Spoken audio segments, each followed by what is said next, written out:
Peut-on faire mieux que l'actuelle énergie nucléaire? Eh bien, j'en suis profondément convaincu. Peut-être faudrait-il l'introduire un peu. Vous savez que l'énergie en France est à 80% nucléaire. La France est le pays le plus nucléaire du monde, en raison de deux hommes, de Frédéric Joliot et le général de Gaulle.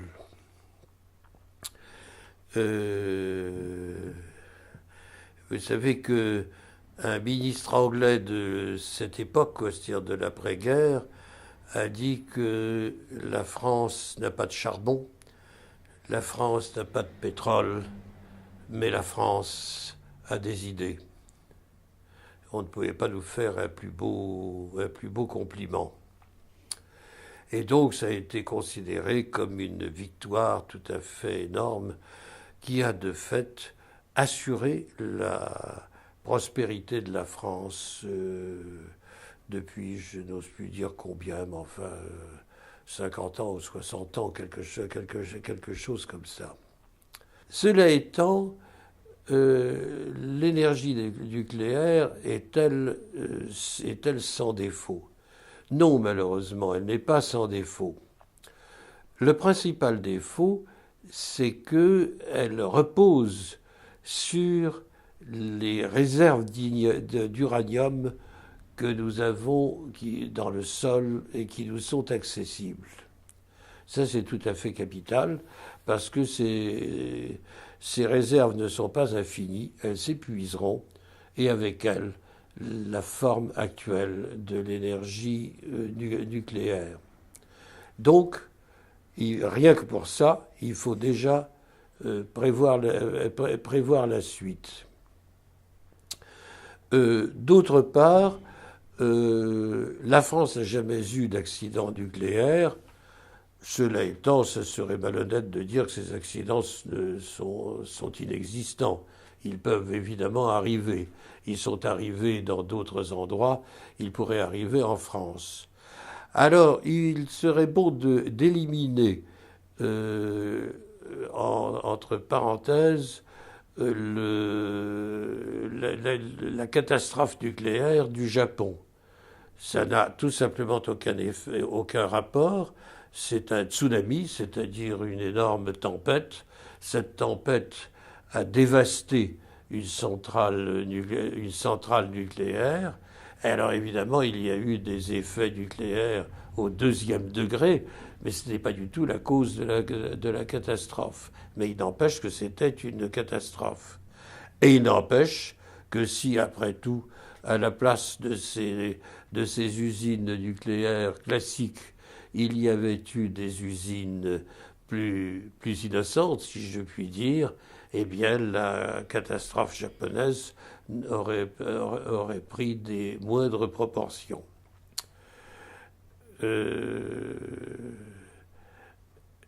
Pour ce qui est des réserves nucléaires, il faut se rendre compte que tout repose sur les mines d'uranium. Or, vous savez que dans une mine d'uranium, il y a moins de 10% qui sont utilisables par l'industrie nucléaire actuelle.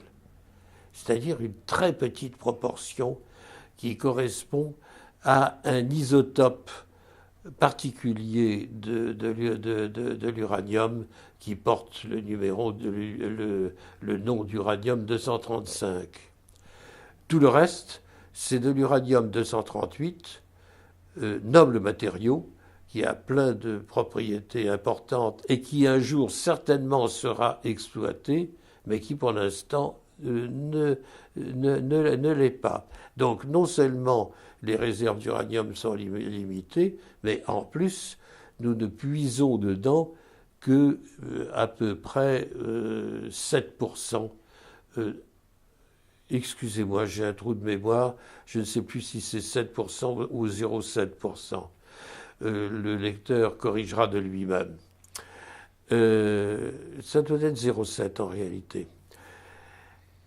Donc voilà, il faut trouver autre chose. Alors, les ingénieurs nucléaires ne sont pas stupides, bien entendu, ils y ont pensé, ils ne font qu'à ça, ils ne font que ça, si j'ose dire.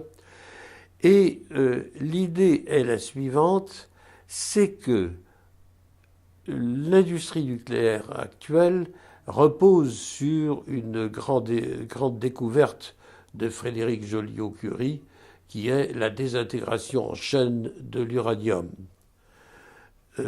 C'est donc la désintégration d'atomes lourds, mais je répète qu'ils ne sont qu'une petite partie de l'uranium naturel. C'est sur cette désintégration que repose notre industrie nucléaire. Que peut-on faire de mieux? Eh bien, pour des raisons que je n'essayerai pas de vous expliquer de façon simple, ce qu'on peut faire de mieux, c'est non pas la fission nucléaire, c'est-à-dire la désintégration, mais la fusion. Autrement dit, au lieu de désintégrer des atomes lourds, on colle ensemble, on réunit, on fond des atomes légers. Quand je dis atomes, j'entends par là bien sûr uniquement des noyaux atomiques des atomes en question. Ça ne repose plus sur l'uranium. Ça ne repose plus non plus sur les éléments radioactifs qui sont mis en jeu dans l'industrie nucléaire actuelle. C'est tout autre chose. Pour donner un exemple qui est paradigmatique, qui est tout à fait essentiel, la fusion principale que l'on peut envisager, c'est la fusion de noyaux d'hydrogène, ce qu'on appelle des protons, qui sont, or l'hydrogène, vous savez, est le premier élément du tableau de Mendeleïev des éléments, c'est-à-dire c'est l'élément le plus léger, l'hydrogène, et la fusion de deux noyaux d'hydrogène pour former ce qu'on appelle un deux-tons, cette fusion, si on y parvient, dégage une énorme quantité d'énergie qui est bien plus grande que la fission qui s'utilise actuellement avec les noyaux d'uranium 235. Alors comment faire? Ce n'est pas simple du tout parce que les noyaux atomiques que l'on cherche à fusionner sont chargés d'électricité. N'est-ce pas? Dans un atome, il y a un noyau qui est chargé d'électricité positive, qui est soit un proton, soit un mélange de protons et de neutrons, et autour duquel tournent des électrons qui sont négatifs. Alors les électrons négatifs correspondent au monde qui nous entoure, quoi. Tout le monde qui nous entoure est basé sur le mouvement de ces électrons. Donc, on essaye de fusionner des noyaux atomiques positifs. Eh bien, inutile de vous dire qu'ils ne veulent pas, parce qu'ils ont les mêmes charges, le même signe, ils se repoussent, et ils se repoussent avec vigueur. Donc il faut les obliger à se rapprocher plus qu'ils ne sont dans l'univers courant. Alors le moyen qu'on a trouvé qui est le plus évident, c'est de les lancer les uns contre les autres avec une grande vitesse. Pour ça, il suffit, si je puis dire suffire, il suffit de chauffer. Parce que si on chauffe, les atomes s'agitent, cette agitation augmente leur vitesse, et donc ils se cogneront les uns contre les autres avec plus d'énergie. et on vaincra l'énergie répulsive électrique et on pourra atteindre la fusion par les forces nucléaires. Malheureusement, quand je dis qu'il suffit de les agiter, c'est peu dire. Quand on parle quand je dis qu'il suffit d'augmenter leur agitation, ça veut dire augmenter leur température. Eh bien, je vous signale que l'installation française ITER, vous savez, avec ITER, avec des majuscules, qui est l'une des principales dans le monde, met en jeu des atomes qui sont chauffés à 150 millions de degrés centigrades. Je dois vous faire dire une remarque simple, un peu naïve, d'un physicien peut-être parce que je suis théoricien, mais je ne crois pas à une industrie à 150 millions de degrés. À mon avis, ça ne peut pas tenir. Mais enfin, il n'est quand même pas interdit d'essayer. Jusqu'à présent, ça n'a pas marché. Alors, ça n'a pas marché pour plusieurs raisons. La première raison, c'est que on ne possède aucun milieu matériel avec lequel on puisse faire des cloisons qui résistent à cette température. De telles cloisons n'existent pas. Alors, on a cru avoir l'idée géniale, mais c'est d'ailleurs une idée géniale, même si elle n'a pas marché jusqu'à présent, c'est ce qu'on appelle le tokamak. Le tokamak est une invention russe de deux grands physiciens, Tamm et Sakharov, dont l'un était d'ailleurs un de mes proches amis, Tamm.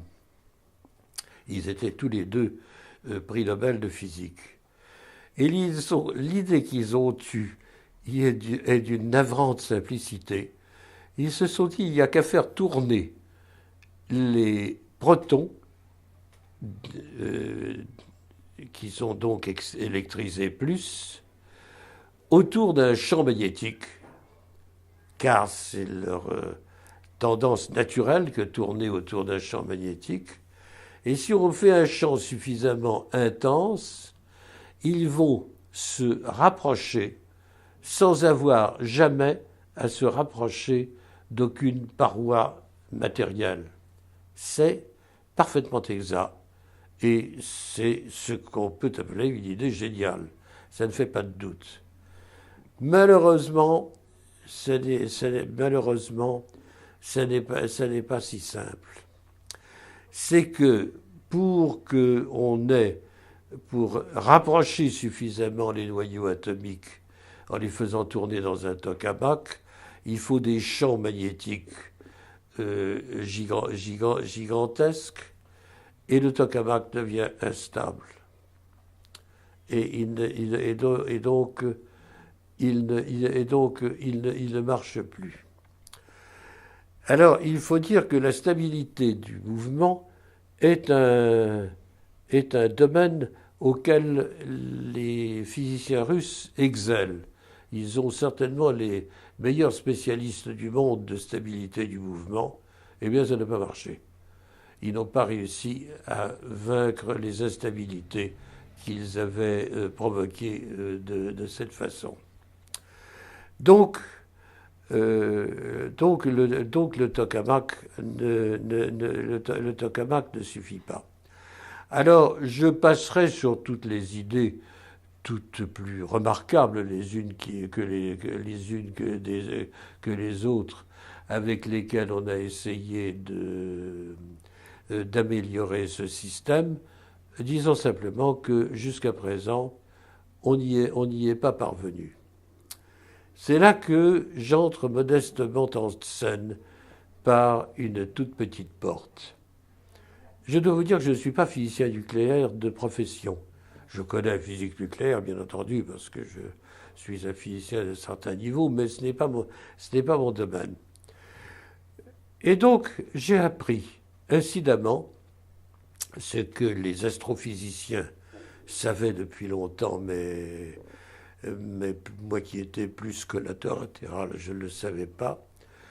J'ai appris que les astrophysiciens savaient que, bien que le cœur des étoiles soit extrêmement chaud, c'est évident, le cœur du Soleil est très chaud et c'est vrai pour toutes les étoiles, il a une température nettement inférieure à la température qu'on a fait régner dans les installations terrestres pour obtenir la fusion nucléaire. Or, cette fusion nucléaire marche dans les étoiles, c'est ça qui en donne l'énergie, et selon des réactions que la physique connaît et qu'elle est capable de reproduire. Eh bien, on est capable de la reproduire, mais la fusion nucléaire marche dans les étoiles et elle ne marche pas dans nos installations, ou du moins nos installations sont de ce point de vue très instables et pas fiables, a fortiori pas fiables industriellement. Je voudrais signaler que je suis d'origine russe, je suis même plus ou moins bilingue français-russe. À cause de ça, j'ai toujours eu beaucoup de relations scientifiques, notamment avec la Russie, y compris du temps de l'Union soviétique d'ailleurs. Et j'ai fait même un long séjour de plus d'un an en Russie. Séjour au cours duquel j'ai visité le laboratoire de Moscou dans lequel le grand tokamak avait été construit. Et c'était désastreux à voir parce que il était à l'abandon. Tout était plus ou moins couvert d'un peu de poussière. Il n'y avait personne d'ailleurs. Et tout ça ne relevait pas d'une quelconque négligence, mais tout simplement du fait que les physiciens russes avaient conclu que le tokamak n'allait pas marcher. Et l'avait à cause de ça laissé à l'abandon. Apparemment, ils n'ont pas été suivis par d'autres spécialistes occidentaux. Mais là-dessus, je n'entrerai pas dans une discussion pour savoir qui a tort et qui a raison, parce que ça n'est pas mon domaine. S'il s'agit de rapprocher les noyaux atomiques par l'agitation moléculaire et donc en augmentant la température, le bon sens vous dit que plus la température augmente, plus vous avez des chances d'y arriver. Or, les astrophysiciens savent que c'est pas si simple, parce que en réalité, la température du cœur des étoiles est, contrairement au bon sens qu'on pourrait manifester, cette température du cœur des étoiles est plus faible que la température des grandes installations terrestres. Alors pourquoi ne marche-t-elle pas ? Alors on a donné différentes raisons sur lesquelles je ne m'étendrai pas, mais alors là, c'est parce que je n'y ai pas cru. Je les ai lues et je n'ai pas cru que ces raisons étaient bonnes. C'est-à-dire les raisons pour lesquelles ça marche dans les étoiles et pas dans les laboratoires. J'ai émis l'hypothèse, il n'y a pas très longtemps, je ne sais pas combien, il y a une dizaine d'années, j'imagine quelque chose comme ça, j'ai émis l'hypothèse que la raison était simplement qu'il pouvait, non pas qu'il devait, ça je n'en sais rien, mais qu'il pouvait y avoir dans les étoiles un catalyseur qui n'a pas été introduit dans les installations terrestres. Alors qu'est-ce qu'un catalyseur? Un catalyseur, ce n'est pas en général du régime de la physique, mais du domaine de la physique, mais du domaine de la chimie.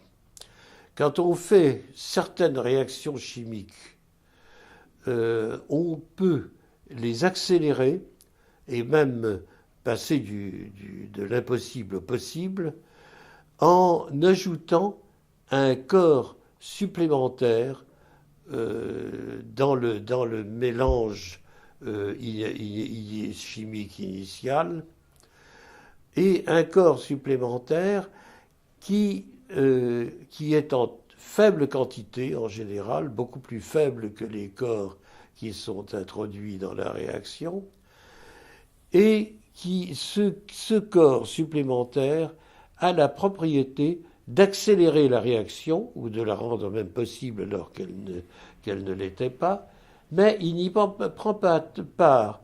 En réalité, dans le résultat final, le corps en question ne figure pas. Alors je me suis demandé s'il n'y avait pas un catalyseur, mais cette fois-ci nucléaire, et non pas du niveau atomique ordinaire comme en chimie, s'il n'y avait pas un catalyseur dans les étoiles qui n'a pas été reproduit dans nos installations. Alors je me suis demandé quel pouvait être ce catalyseur. Je ne m'étendrai pas sur mes recherches là-dessus. Je suis arrivé à la conclusion que le catalyseur avait des chances d'être le neutrino.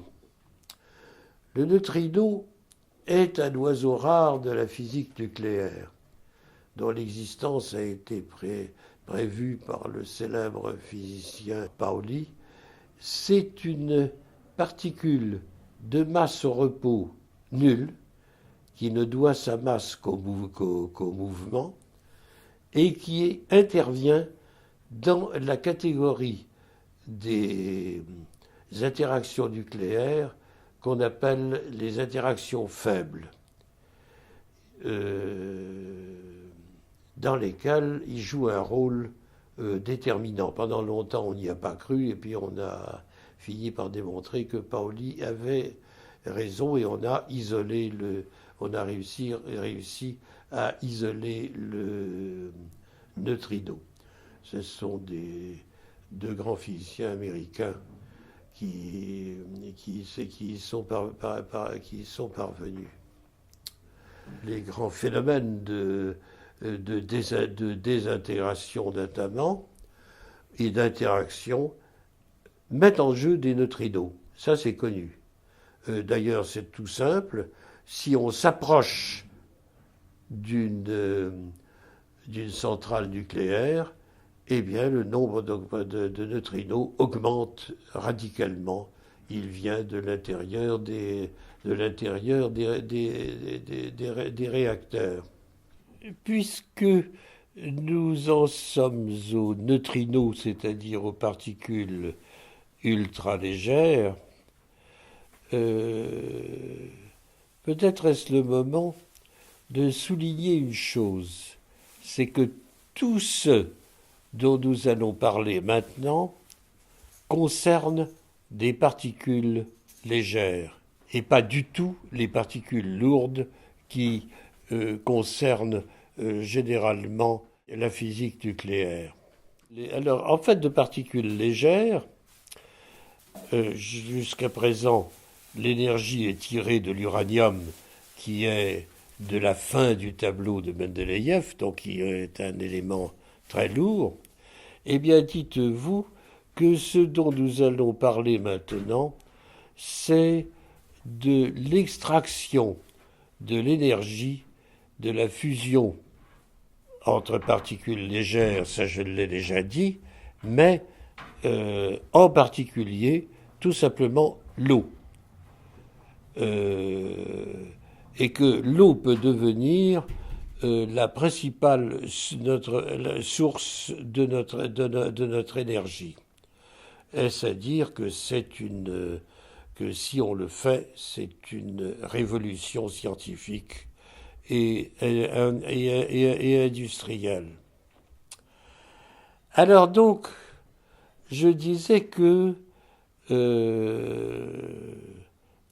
plus probable, selon moi, est que le catalyseur, au sens chimique du terme, de la fusion nucléaire dans les étoiles, c'est le neutrino. Alors peut-on transposer ça sur nos installations terrestres? Catégoriquement, non.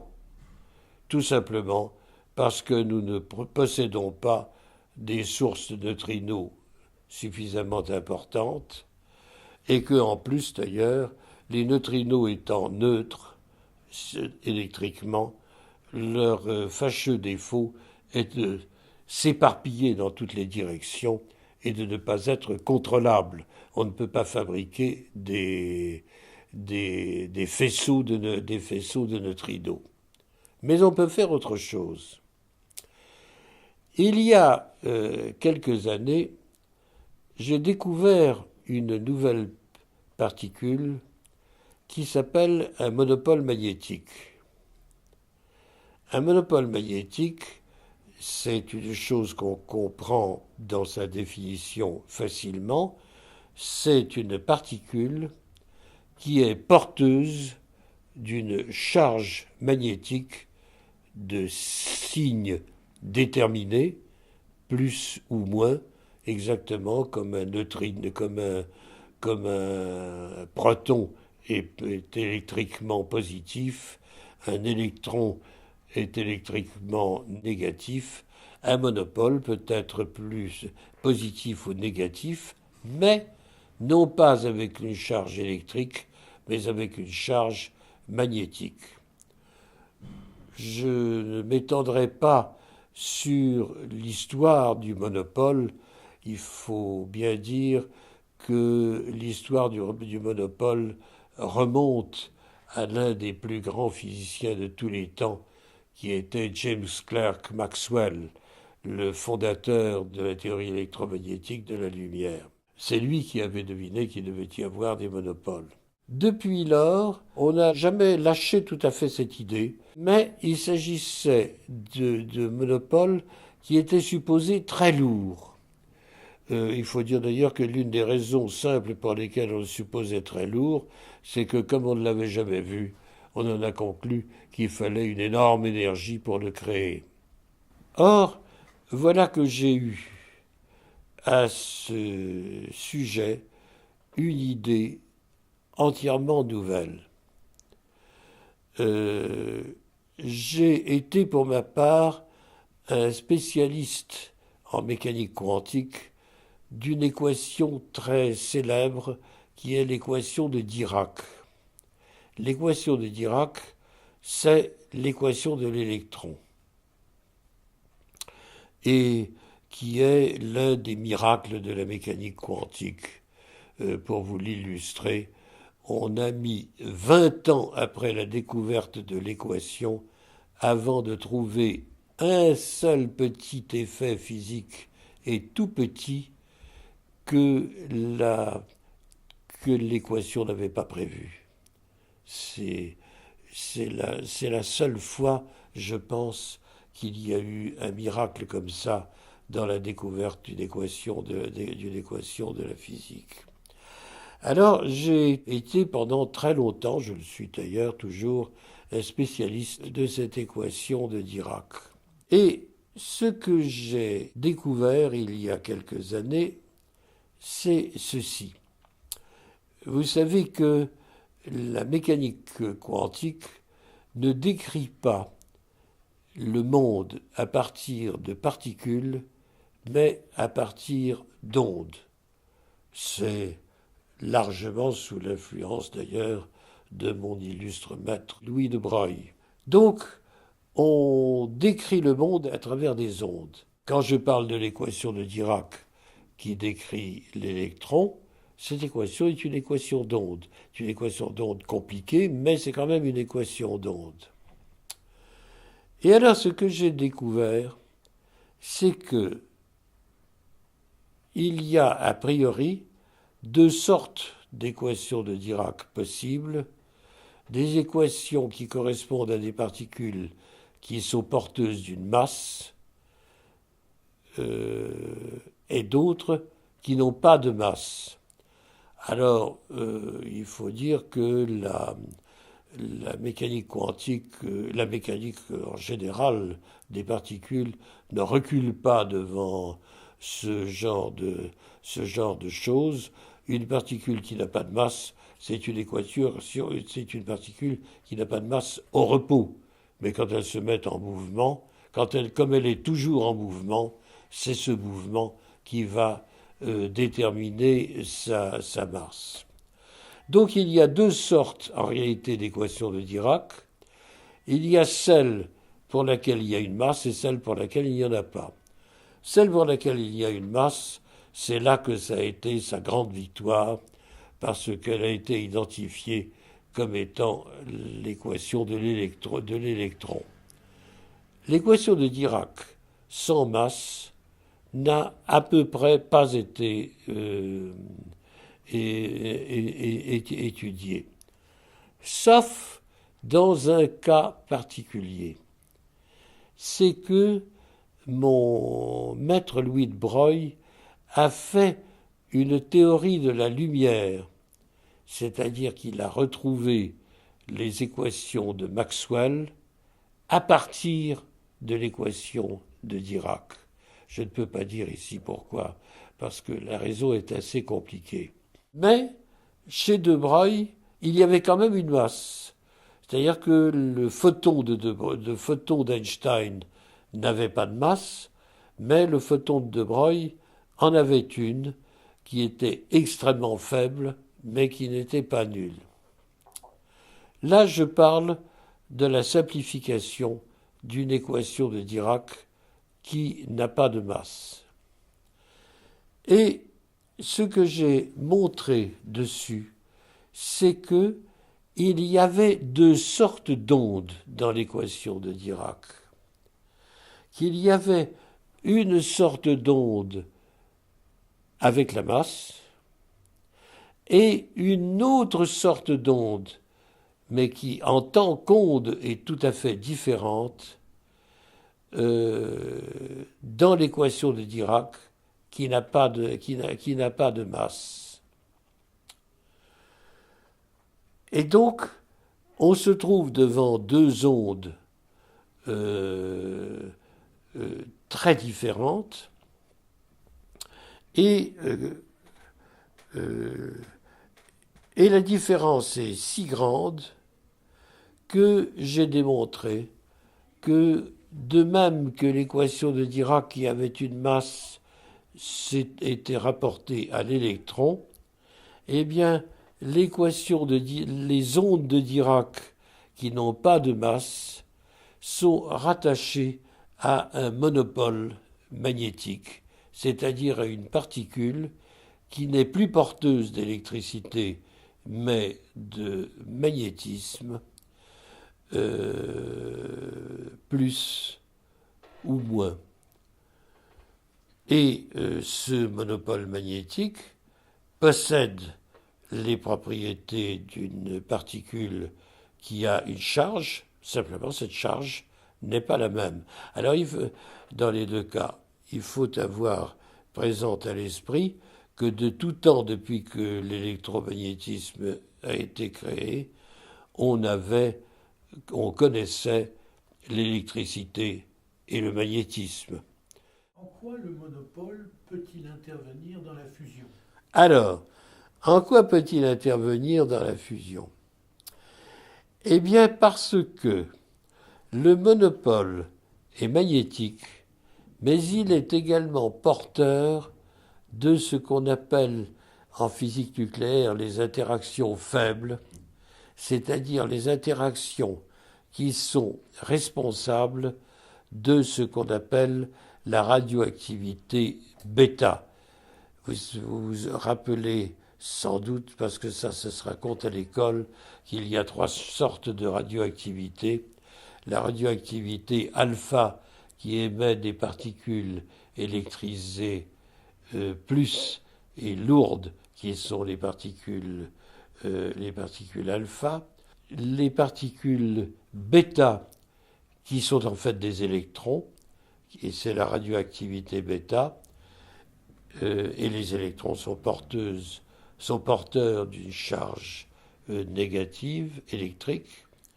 Et il y a une troisième radioactivité qui est la radioactivité gamma, qui consiste en une émission de photons, et ces photons, eux, ne sont pas porteurs de charge d'aucune sorte.